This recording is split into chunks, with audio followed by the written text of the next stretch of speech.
Surviving Infidelity. Updated, my 44 male wife, 41 female, was recently contacted by her ex-boyfriend/co-writer, 36 male, and I've grown a bit nervous. Original post. Hello everyone, let me first start by saying that my wife and I are very open, maybe way too open about our past and past partners and all that. She is my second wife. My first wife was big on fidelity and we broke up over her cheating. The ex and I share a son.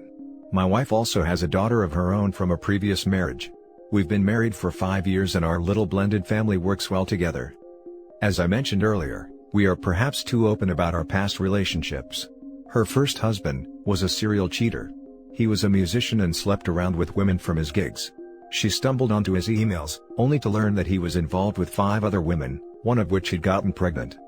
Not wanting their child to grow up in a broken home, she wanted to save the relationship, and reached out to one of her old internet friends for advice. We'll call him Chris.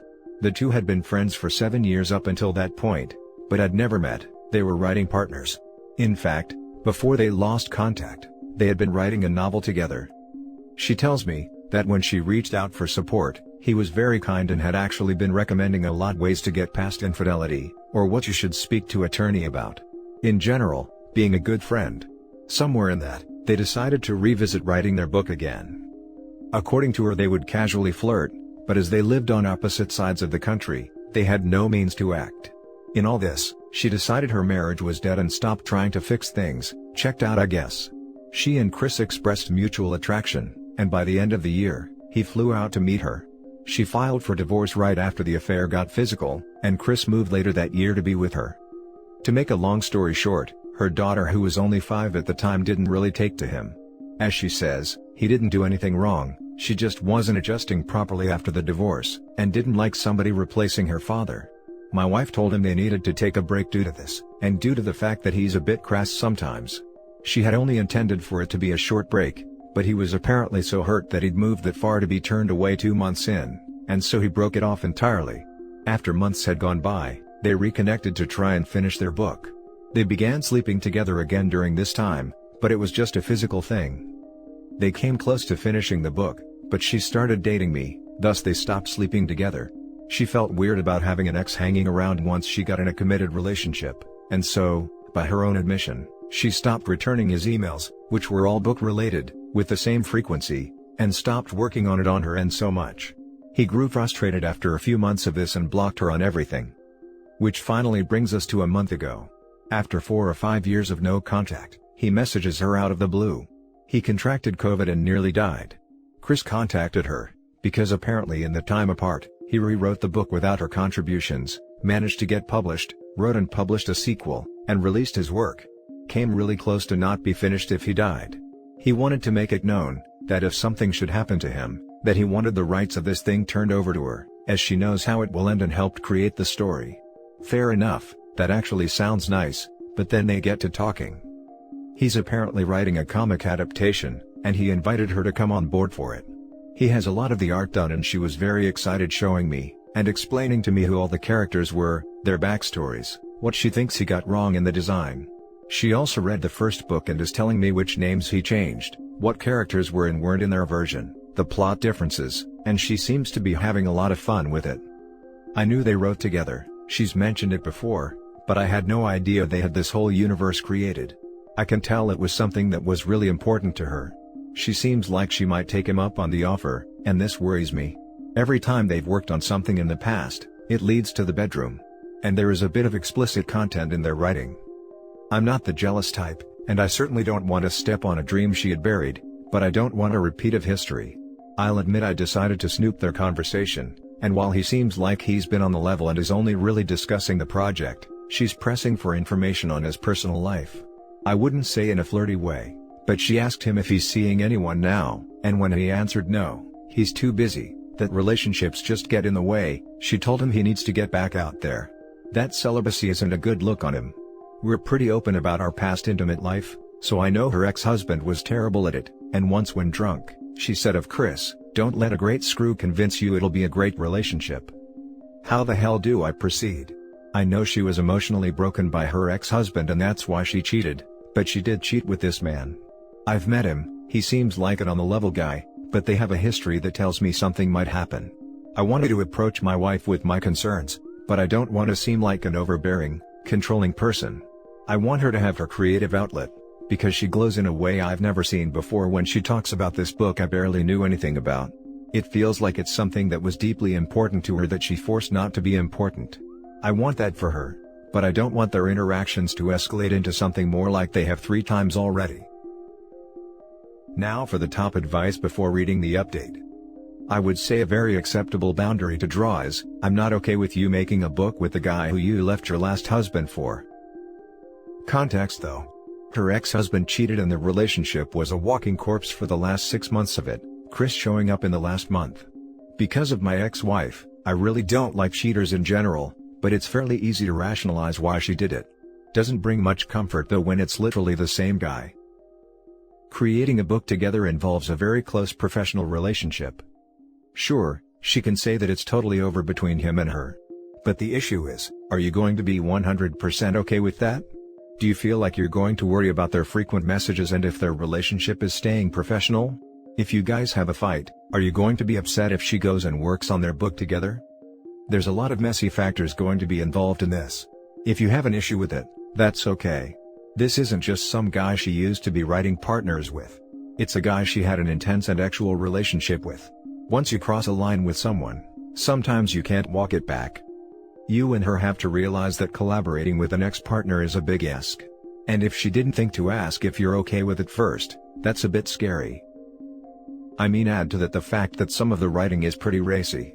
One thing I plan to say is that I'm really not comfortable with her writing X scenes with somebody she had slept with. She hasn't agreed to work with him on it, she just seems excited to see the project actually released. She's even slightly mad at him for doing it, seeing as she thought they agreed to abandon it. I've never wronged her in a serious way. Her ex-husband kind of knew that she was cheating, but as he was basically unemployed and might have difficulty staying in the country were they to divorce, and had been cheating on her, he just let it go. She's had one night where she spent a couple hours chatting with Chris, but since then things have been normal. She explained the situation with her ex-husband that she talked with Chris for several hours a night, every night, and ex-husband for self-preservation didn't confront her over it. She starts behaving in that way, I'll be worried. But that hasn't been the case. You tell her that you are not okay with her having contact with her former affair partner, and that it will be the end of the family if she proceeds. You should not have to sit there and watch and worry, and wonder what is going on between them. It is totally antithetical to any reasonable concept of marriage. I think that's a little unfair to be honest. I think with clear boundaries, and the fact we don't live anywhere near him, it's safe to say nothing will happen. When he messaged her, she came straight to me and let me read his initial message, and there wasn't any trace of him trying to be seedy. The contents were him apologizing for ghosting her 4 to 5 years ago, mentioning that he finished 2 books in their trilogy, that he nearly died to COVID and it made him realize he wanted the story to go to her in the event he died, because rightfully, 50% should be hers anyway. His message included a whole bunch of anime commissioned art of their characters, and was asking if she'd be interested in helping him write the adaptation into a graphic novel. She won't work with him without my say-so, and if it's just that and they are a country apart, I'm not really too worried anymore that stuff will happen. And now for the update. I don't know who this woman is. The level of deception is so involved and deliberate, that I'm hardly capable of comprehending that I've spent the last 6 years of my life with this person. I decided to sit down with her and talk about how I felt about the situation, that I was happy she rediscovered her old writing and expressed that it would be cool for her to explore that as a hobby, or a profession as she's quite good at it and clearly enjoys it. At the time, she agreed, and said that Chris, her ex being around wouldn't be a good thing, saying she was worried that he might be using this as a ploy to talk with her again. When she said these things, I was like, okay cool, she has the same misgivings I do, and she's not minimizing my feelings or calling me controlling. In fact, we're on the same page. Oh, how wrong I was. That conversation should have been the end of it, but for some reason, my brain started getting weird and I began thinking it was going too well. Yesterday morning, when she got in the shower, I took her phone and went into it. His number was there and their entire conversation had been deleted. It hadn't been 3 days prior. Red flags. Checked Facebook Messenger, she's talking about her upcoming trip for work, which takes her to Vegas. Well, apparently, this 2-day-long thing has been cancelled due to COVID, but she's been telling me she's going. They are discussing a hotel a town over, and staying there, as well as sending each other people's vacation photos of Vegas, so she'll have stuff to show if I ask.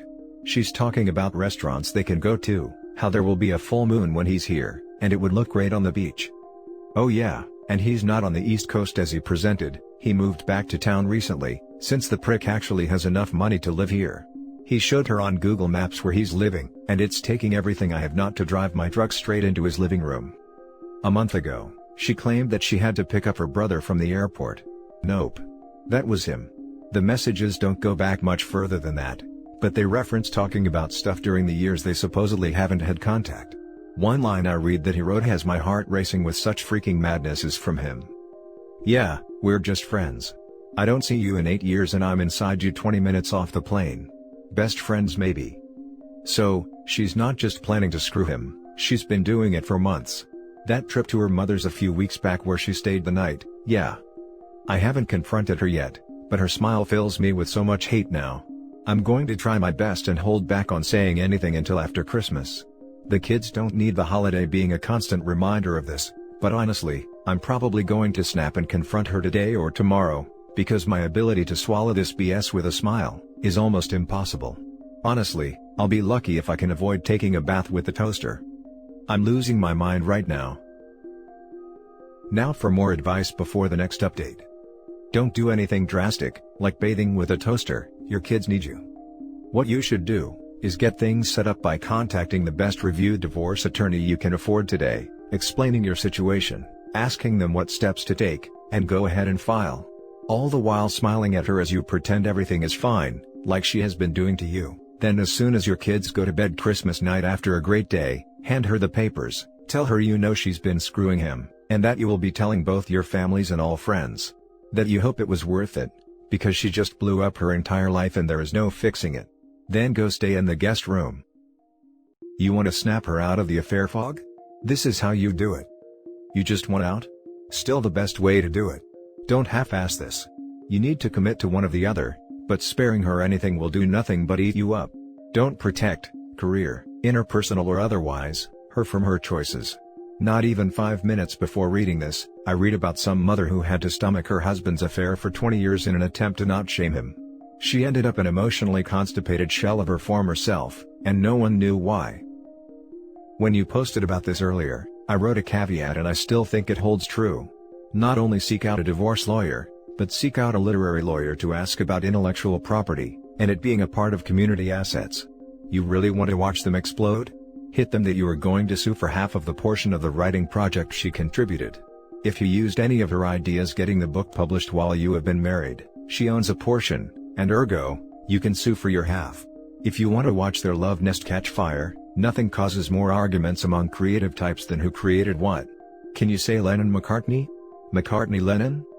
Hire API and get money shots. Pics, vids, convos, any of their texts, emails, etc. If you can have her served while she and him are in the middle of in flagrante delicto, even better. Time to not play nice. Make copies of everything she has on any collaborative effort, and anything solo she has written/created. It can end up being the gift that keeps on giving. This is the answer. Keep cool and calm, this is not a sprint. Save all the proof, and any proof you have of her lying about it all. Keep things calm and quiet. While she's behind your back cheating, you're behind her back getting the divorce all in order. As soon as you are fully ready, spring the divorce. She doesn't deserve to have any heads up to it coming. If at all possible, during the setup process, try to be the best husband possible. That will make things all the more shocking for her. Now for the second update. I'd like to thank everyone who offered advice when I first posted this yesterday. It helped keep my mind away from darker places and it gave my hands something to do. I've been talking with my brother for support, and have continued to monitor their communications. She noticed me acting different and I told her it was just me having the blues over the anniversary of my aunt's death, which was enough. So, she didn't start realizing I know all I know. I spent 3 hours today in my car outside of a McDonald's, using their Wi-Fi to access her emails, and they're using freaking Yahoo Messenger to communicate. She's on this with her tops out and a ton of pics, all of which I'm saving. Real cute. There's one with her posed with flowers I got her for her birthday. They've been texting since like March. Some select quotes from her. I can't just start talking about the book all the time. I talked about you twice when he and I got together. If I started talking about you in the book a lot now, he's going to think something is up. You need to shave because that stubble is like knives. Almost had to put chapstick on my chin and under my nose. From him, you're getting it right before you leave here. I want him to kiss you after you spent the afternoon swallowing me. Honestly, my compulsion not to beat this man to death is strong. I won't do it, but the fact that he's so purposefully vicious is making me want to wear his teeth as a necklace. Now for closing comments. When I first read her post, I instantly thought, her precious relationship story is full of crap and she's probably the serial cheat. Glad my gut is always right. Their relationship didn't work out because he didn't want to play daddy to her child. That's why she's stringing you along. I'm sorry, and finish her in the courtroom. Her daughter has a mean streak. I know how to deal with it because I've got my own. But in his words, I didn't get this far and live this long for a 6-year-old to tell me what I'm doing with my day. And because of this, he won't take her on full time and I don't want her, so enjoy the gutter, woman. And what about her biological father? Do you have any contact with her ex? Because I truly believe she demonized her ex to look good, because that's the tactic a lot of serial cheats do. I don't believe he was the cheater she painted him out to be. Maybe compare stories and use him as a character witness? Cause she will go nuclear when you lawyer up. All cheats do. He is a cheater. They got into a huge fight around her daughter's birthday because he causally joked about cheating on her, and I heard it from his mouth. It's not a case of either or, they're both just piles of manure. Are you going to confront her at the hotel when they first get there? I'm going to let her go. Once she's there, I'm going to send a mass text to her family and change her password on her social media accounts, just slightly so she can't log on quickly to try and do damage control. After that, I'm going to find out what room she's in and have her called out to see me in the divorce papers. Are you waiting after Christmas or before? Because she doesn't deserve a happy Christmas with the family even if it's for the kids. That's my call, my kids deserve it, and if that means I got to break my teeth with a forced smile, so be it. Things are not going to get any easier from here, I may as well start getting accustomed to pain. Edit 1. I'm gathering info pics and screenshots of her location and speaking with a lawyer tomorrow. Edit 2. I've met with my brother's divorce attorney and we're making plans. I am documenting everything, all texts, her location, where she's claiming to go. I'm confronting her on the 2nd next month after she goes to the hotel with him. I'm making sure I have my ducks in a row, and I'm trying not to ruin Christmas forever for the kids. Edit 3. The wave of self-ending thoughts have passed, and I thank everyone who left kind messages for me, really got me over the hump. And that's it for this video guys. If you have thoughts to share, leave a comment below. Don't forget to hit like and subscribe if you like this content. I'll catch you in the next one. Good day everyone.